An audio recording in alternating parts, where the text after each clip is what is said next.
ನಮಸ್ಕಾರ ಸ್ನೇಹಿತರೆ, ಸುಪ್ರೀಂ ಟಿವಿಗೆ ಸ್ವಾಗತ.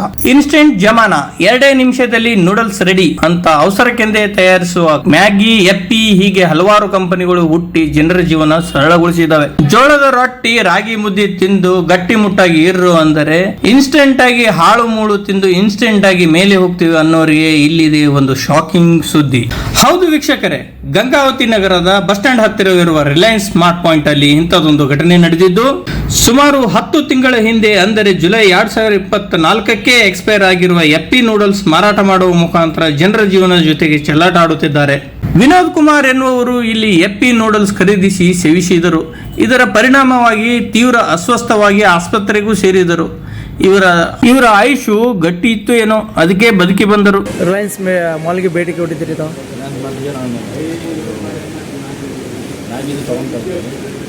ಮ್ಯಾಗಿ ತೊಗೊಳಕ್ಕೆ ತಾವು ರಿಲಯನ್ಸ್ ಮಾರ್ಟ್ಗೆ ಭೇಟಿ ತೊಗೊಂಡಿದ್ದೀವಿ. ನಮ್ಮ ಬ್ರದರ್ ಅವರು ಇದನ್ನು ತಿಂದಿದ್ದಾರೆ. ನೋಡಿದ್ರೆ ಎಕ್ಸ್ಪೈರಿ ಆಗಿದೆ. ಹಾಸ್ಪಿಟ್ಲಿಗೆ ತೋರಿಸ್ಬೇಕು. ನೋಡಿದ್ರೆ ರೆಸ್ಪಾನ್ಸ್ ಮಾಡ್ತಾರೆ. ಈ ಪ್ರಾಡಕ್ಟ್ ಎಕ್ಸ್ಪೈರ್ ಆಗಿದೆನಾ? ಮತ್ತು ತಾವು ಸಂಬಂಧಪಟ್ಟವ್ರಿಗೆ ಕೇಳಬೇಕು, ಮ್ಯಾನೇಜ್ಮೆಂಟ್ ಅವ್ರಿಗೆ. ಅವ್ರು ಕೇಳಿದ್ರೆ ಅವ್ರು ಸರಿಯಾಗಿ ರೆಸ್ಪಾನ್ಸ್ ಮಾಡ್ತಾರೆ. ಹೌದಾ? ಇದನ್ನು ತಾವು ಪ್ರಾಡಕ್ಟ್ನ ಮನೆಗೆ ಹೋಗಿ ಇದು ಮ್ಯಾಗಿ ಮಾಡಿ ತಿಂದಿದ್ದಾರಾ? ಹೌದು, ಯಾರು ಹುಡುಗರನ್ನ?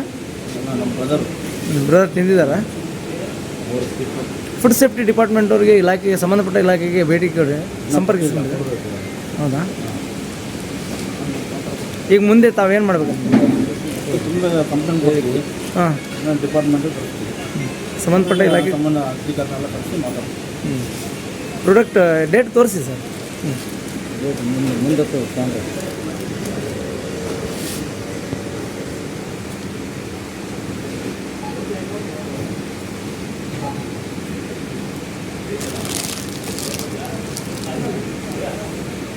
Okay sir.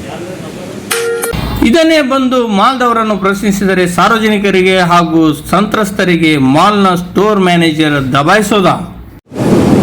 ನಿಮ್ಮ ಹೆಸರು ಏನು ಹೇಳಿದ್ರಿ? ಹೆಸರು ವಿನೋದ್ ಕುಮಾರ್. ಯಾವ ಊರು ಸರ್? ನಮ್ಮ ಗಂಗಾವತಿ. ಯಾವ ಏರಿಯಾ? ಬನಗಿರಿ ಕ್ಯಾಂಪ್ ಅಂತ. ಓಕೆ ಸರ್, ವಿನೋದ್ ಕುಮಾರ್ ಗಂಗಾವತಿ ನಗರದ ನಿವಾಸಿ, ಬನಗಿರಿ ಕ್ಯಾಂಪ್ ನಿವಾಸಿ ವಿನೋದ್ ಕುಮಾರ್ ಅಂತೇಳಿ ತಮ್ಮ ರಿಲಯನ್ಸ್ ಮಾರ್ಟಿಗೆ ಭೇಟಿ ಕೊಟ್ಟರು. ಕೆಲವೊಂದು ಪ್ರಾಡಕ್ಟ್ನ ಪರ್ಚೇಸ್ ಮಾಡಿದ್ರು. ಆ ಪ್ರಾಡಕ್ಟ್ನ ಪರ್ಚೇಸ್ ಮಾಡಿದ ನಂತರ ಮನೆಗೆ ಹೋಗಿ ಇದು ಡೇಟ್ ನೋಡಿದ್ರೆ ಅದನ್ನು ಎಕ್ಸ್ಪೈರ್ ಆಗಿದೆ, ಡೇಟ್ ಮುಗಿದಿದೆ. ತಾವೇನು ಹೇಳಿ ಸರ್? ಅದೇ ನಾನು. ನಿಮ್ಮ ಹೆಸರು ಸರ್? ಉದ್ಯೋಗ? ಈ ರಿಲಯನ್ಸ್ ಮಾಲ್ಗೆ ಮ್ಯಾನೇಜರ್. Okay sir. ಅವರು ಆರೋಪ ಮಾಡ್ತಿದ್ದಾರೆ, ಎಕ್ಸ್ಪೈರ್ ಆಗಿದೆ ಪ್ರಾಡಕ್ಟ್ನ, ಅದನ್ನು ಸೇವಿಸಿದ್ವಿ, ನಮ್ಗೆ ಆರೋಗ್ಯ ಏನಾದರೂ ಹೆಚ್ಚು ಕಡಿಮೆ ಆದರೆ ಅದಕ್ಕೆ ಅವರೇ ಹೊಣೆಗಾರ ಅಂತೇಳಿ ಆರೋಪ ಮಾಡ್ತಿದ್ದಾರೆ. ಇದು ತಾವೇನು ಹೇಳ್ತೀರಿ ಸರ್? ನಾನು ಹೇಳಿದೆ, ನಮ್ಮ ಕಡೆಯಿಂದ ಮಿಸ್ಟೇಕ್ ಆಗಿದೆ ಸರ್, ನಮ್ಮ ಕಡೆಯಿಂದ ತಪ್ಪಾಗಿದೆ. ಏನು ಹಾಸ್ಪಿಟಲ್ಗೆ ನಾವು ಅದನ್ನು ಇದು ಮಾಡ್ತೀವಿ ಸರ್. ಮತ್ತು ಇದೆಲ್ಲ ಪ್ರಾಡಕ್ಟ್ಗಳು ಎಕ್ಸ್ಪೈರ್ ಆದಂಥ ಪ್ರಾಡಕ್ಟ್ಗಳು ತಾವೆಲ್ಲ ಮಾಡಿದರೆ, ಮತ್ತು ಈಗ ಒಂದು 100 ಜನಕ್ಕೆ ಆರೋಗ್ಯಕ್ಕೆ ಹೆಚ್ಚು ಕಡಿಮೆ ಆದರೆ ಎಲ್ಲರಿಗೂ ಇದು ಮಾಡ್ತೀರಾ ಅದು? ಸರ್, ಇದು ನೋಡಿ, ಇದನ್ನು ಆಲ್ರೆಡಿ ಎಕ್ಸ್ಪೈರಿ ಆದ ತಕ್ಷಣ ನಾವು ರಿಮೂವ್ ಮಾಡಿ ಸಿಕ್ಕಿದ್ದೀವಿ. ಇವತ್ತು ಬೆಳಗ್ಗೆ ಹೊಸದಾಗಿ 100 ಬಂದಾಗ ಅವ್ರೇನು ಮಾಡಿದ್ದಾರೆ ಅಂತಂದರೆ ನೋಡಲಾರ್ದೆ ಅರೇಂಜ್ ಮಾಡಿದ್ದಾರೆ. ಸೊ ಇವತ್ತು ಅರೇಂಜ್ ಆಗಿದೆ ಸ್ಟಾಕ್ ಇದು. ಸೊ ಹಾಗಾಗಿ ಅದಕ್ಕೆ ನಾನು ಅದನ್ನು ಇಮಿಡಿಯೇಟ್ಲಿ ರಿಮೂವ್ ಮಾಡ್ತಿದ್ದೆ ಸರ್. ಅದನ್ನು ಎಕ್ಸ್ಪೈರ್ ಪ್ರಾಡಕ್ಟ್ಸ್ನ ತಾವು ಕಂಪಲ್ಸರಿ ಚೆಕ್ ಮಾಡಿ ನಂತರ ಕಸ್ಟಮರ್ಗಳಿಗೆ ತಾವು ಇದ್ರ ತಗೊಳ್ಳೋಕ್ಕೆ ಪರ್ಮಿಷನ್ ಕೊಡಬೇಕು. ಅಲ್ಲಿವರೆಗೂ ಕೊಡಬಾರ್ದಲ್ರಿ ಸರ್? ಹೌದು ಸರ್. ನಾವು ಎವ್ರಿ 15 ಡೇಸ್, ವೀಕ್ಲಿ 15 ಡೇಸ್ಗೆ ನಾವು ಪ್ರಿಫರ್ ಮಾಡ್ತೀವಿ ಸರ್. ಫಸ್ಟ್ ಔಟ್ ಅಂತಂದು. ಸೊ ನಾವು ಎವ್ರಿ ವೀಕ್ ಕಂಪಲ್ಸರಿ ಮಾಡ್ತೀವಿ ಸರ್. ಬೈ ಮಿಸ್ಟೇಕ್ಲಿ ಇದು ಈ ಥರ ಆಗಿದೆ. ಈಗ ಬೈ ಮಿಸ್ಟೇಕ್ಲಿ ಅವರು ಜೀವಕ್ಕೆ ಏನಾದರೂ ಅಪಾಯ ಆದರೆ ಅದಕ್ಕೆ ಹೊಣೆಗಾರ ಯಾರು ಸರ್? ನಾನು ಹೇಳ್ತೀನಿ ಅಲ್ಲ ಸರ್, ಇದು ನಮ್ಮ ಕಡೆಯಿಂದ ಆಗಿರೋ ಮಿಸ್ಟೇಕ್ ಸರ್. ಸೊ ನೆಕ್ಸ್ಟ್ ಈ ಥರ ಸರ್, ಅಲ್ಲಿವರೆಗೂ ಏನು ಮಾಲ್ ಓಪನ್ನೇ ಇಡ್ತೀರಾ, ಏನು ಅಲ್ಲಿವರೆಗೆ ಬಂದ್ ಮಾಡ್ತೀರಾ? ಇಲ್ಲ ಸರ್, ಕೇಳ್ಕೊಂಡು ಇದು ಮಾಡ್ತೀವಿ. ಅಲ್ಲ ಸರ್, ಅದನ್ನೇ ಎಕ್ಸ್ಪೈರಿ ಆದಂಥ ಎಲ್ಲ ಪ್ರಾಡಕ್ಟ್ಗಳು ತೆಗೆದ ನಂತರ ಓಪನ್ ಮಾಡ್ತೀರಾ, ಏನು ಹಂಗೆ ಓಪನ್ ಇಟ್ಟು ಇದು ಮಾಡ್ತೀರಾ? ಇಲ್ಲ ಸರ್, ಎಲ್ಲನೂ ರಿಮೂವ್ ಮಾಡ್ತೀವಿ. ಈಗ ಅವ್ರಿಗೆ ಏನು ಪರಿಹಾರ ಕೊಟ್ಟರೆ, ಏನು ಭರವಸೆ ಕೊಟ್ಟರೆ ಸರ್? ನಾನು ಹೇಳಿದ್ದೀನಿ ಸರ್, ನಾನು ಹಾಸ್ಪಿಟಲ್ಗೆ ತರುತ್ತೀನಿ. ಆಯ್ತು ಸರ್. ರಿಲಯನ್ಸ್ನವರ ಈ ನೌಟಂಕಿ ಆಟ ನೋಡಿದ ಸಂಘ ಸಂಸ್ಥೆ ಹಾಗೂ ಮಾಧ್ಯಮದವರ ಸಹಕಾರದಿಂದ ಜಿಲ್ಲಾಧಿಕಾರಿಗೆ ದೂರು ನೀಡಿದರು. ಡಿಸಿ ಅವರ ಆದೇಶದ ಮೇರೆಗೆ ಆಹಾರ ಇಲಾಖೆಯವರು ಬಂದು ಪರಿಶೀಲಿಸಿ ಈ ಮಾಲ್ ಅನ್ನು ಸೀಜ್ ಮಾಡಿದರು. ವೀಕ್ಷಕರೇ, ರಿಲಯನ್ಸ್ ಮಾಲ್ನಲ್ಲಿ ಬರೀ ಯಪ್ಪಿ ನೂಡಲ್ಸ್ ಮಾತ್ರ ಎಕ್ಸ್ಪೈರ್ ಆಗಿಲ್ಲ. ಕೊಳೆತು ಹೋದ ಈರುಳ್ಳಿ, ಕೆಟ್ಟು ಹೋದ ಹಗಲಕಾಯಿ, ಗಬ್ಬೆದ್ದು ನಾರುತ್ತಿರುವ ಹಲವಾರು ಹಣ್ಣುಗಳು, ಹೀಗೆ ಹೇಳುತ್ತಾ ಹೋದರೆ ಪಟ್ಟಿ ಸಾಲದು. ಇಷ್ಟೇ ಅಲ್ಲದೆ ಕೆಲಸ ಬಾರದ AC, ಫ್ಯಾನ್ಗಳು, ಜನರಿಗೆ ಒಳ್ಳೆಯ ಗುಣಮಟ್ಟದ ಆಹಾರದ ಜೊತೆಗೆ ಒಳ್ಳೆಯ ಸೌಕರ್ಯ ಒದಗಿಸಬೇಕಾಗಿದ್ದು ಮಾಲ್ಗಳ ಜವಾಬ್ದಾರಿಯಾಗಿದೆ ಮಿತ್ರರೇ.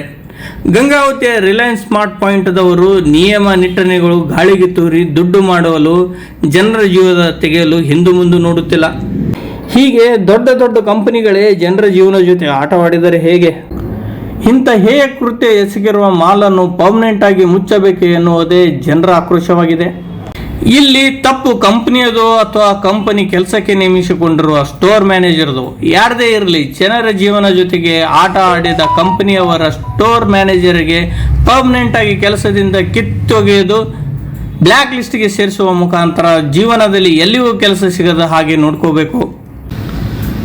ಸಂತ್ರಸ್ತರಿಗೆ ಯೋಗ್ಯ ಪರಿಹಾರ ನೀಡಬೇಕು. ಅಲ್ಲದೆ ಸಂಬಂಧಿಸಿದ ಇಲಾಖೆಯವರು ಸ್ಟೋರ್ ಮ್ಯಾನೇಜರ್ ಮೇಲೆ ಜನರ ಜೀವನ ಜೊತೆ ಚೆಲ್ಲಾಟ ಆಡೋದಕ್ಕೆ ಜೀವಹಾನಿ ಕೇಸ್ ಜಡಿದು ಒಳಗೆ ಹಾಕಬೇಕು ಎನ್ನುವುದೇ ಸಂಘ ಸಂಸ್ಥೆಗಳು ಸುಪ್ರೀಂ ಟಿವಿಯ ಮುಖಾಂತರ ಸರ್ಕಾರಕ್ಕೆ ಒತ್ತಾಯಿಸಿದ್ದಾರೆ.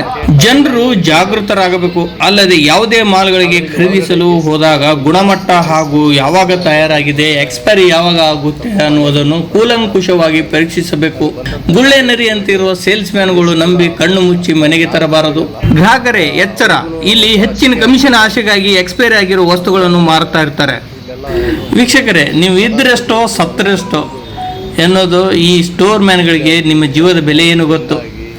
ಆದರೆ ಇಂಥ ವಿಚಾರವನ್ನು ನಜರ್ಚೂಕು ಮಾಡದೆ ನಿಮ್ಮ ರಕ್ಷಣೆ ನೀವೇ ಮಾಡಿಕೊಳ್ಳಿ ಎಂಬುದೇ ಸುಪ್ರೀಂ ಟಿವಿಯ ಕಳಕಳಿಯಾಗಿದೆ.